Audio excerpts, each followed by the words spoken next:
नमस्कार दोस्तों, आप सबका बहुत बहुत स्वागत है मेरे YouTube चैनल में। चलिए आज हम अयोध्या कांड 4 भाग करेंगे। वनगमन पूर्व राम के द्वारा दान। बड़े भाई राम की आज्ञा अनुसार लक्ष्मण गुरु वशिष्ठ के पुत्र सुएग को अपने साथ ले आए। राम और सीता के अत्यंत श्रद्धा के साथ उनकी प्रदक्षिणा की।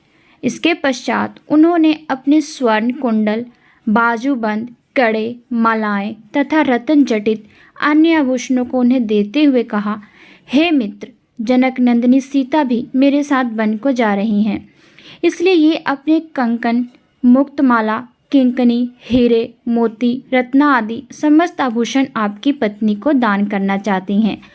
आप इन आभूषणों को सीता की ओर से उन्हें आदर और नम्रता के साथ समर्पित कर लें। मेरी यह स्वर्ण जटित शया अब मेरे लिए किसी काम का नहीं है, अतः इसे भी आप ले जाइए। मेरे मामा ने अत्यंत स्नेह के साथ मुझे यह हाथी दिया था, इसे भी सहस्त्र स्वर्ण मुद्राओं के साथ आप स्वीकार करें। राम के वनगमन के विषय में ज्ञात होने पर सुएग के नेत्रों अश्रु से भर गए। सजल नेत्रों के साथ राम के द्वारा प्रदान की गई वस्तुओं को उन्होंने ग्रहण किया और आशीर्वाद दिया। हे राम, तुम चिरंजीव हो। तुम्हारा 14 वर्ष का वनवास तुम्हारे लिए निष्कंटक और कीर्तिदायक हो। वनवास की अवधि समाप्त होने पर लौटने पर तुम्हें अयोध्या का राज्य पुण्य प्राप्त हो। इस प्रकार आशीर्वाद देकर गुरुपुत्र सुएग विदा हुए। इसके बाद राम ने अपने सेवकों को, जो कि राम के वनवास से दुखी हो रहे थे, बहुत सारा धन दान में दिया और सांत्वना देते हुए बोले, तुम लोग यहीं रहकर महाराज, माता कौशल्या, सुमित्रा, कैकेयी, भरत, शत्रुघ्न एवं अन्य गुरुजनों की तन मन लगाकर सेवा करना। सदैव इस बात का ध्यान रखना कि उन्हें किसी प्रकार की असुविधा ना हो। फिर राम ने अपनी समस्त व्यक्तिगत संपत्ति को मंगवाकर सीता के हाथों से उसे गरीब लोगों में बंटवा दिया। राम और सीता के द्वारा मुक्त हस्त से दान दिए जाने की चर्चा सारे नगर में दावानल की भांति फैल गई।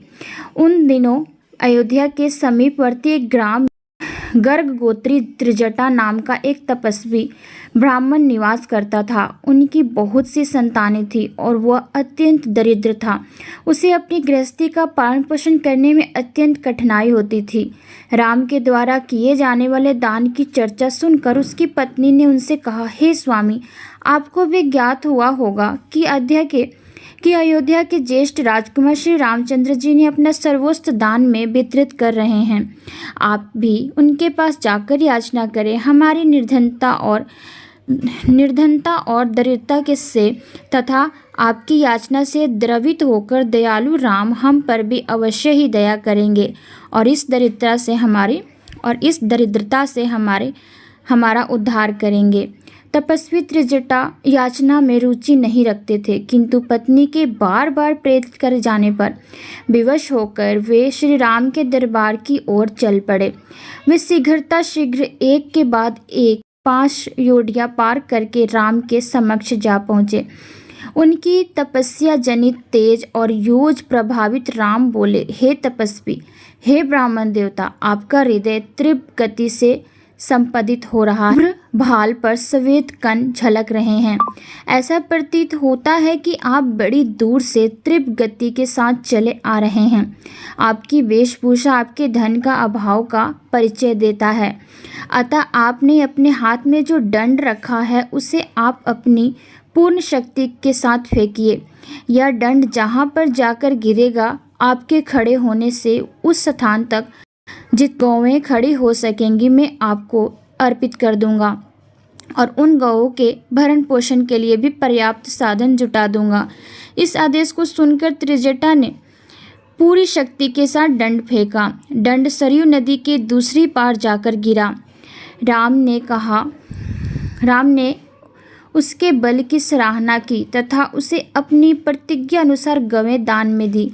उनको विदा करने के पूर्व स्वर्ण, मोती, मुद्राएं, वस्त्र आदि भी दान में दिया। इस प्रकार अपनी असंख्य धनराशि का दान कर सबको संतुष्ट करने के पश्चात वे सीता और लक्ष्मण के साथ पिता के दर्शनों के लिए चले गए।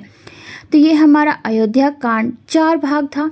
उम्मीद करती हूँ आपको ये वीडियो पसंद आया होगा। चलिए मिलते हैं अगले अयोध्या कांड में, तब तक के लिए धन्यवाद।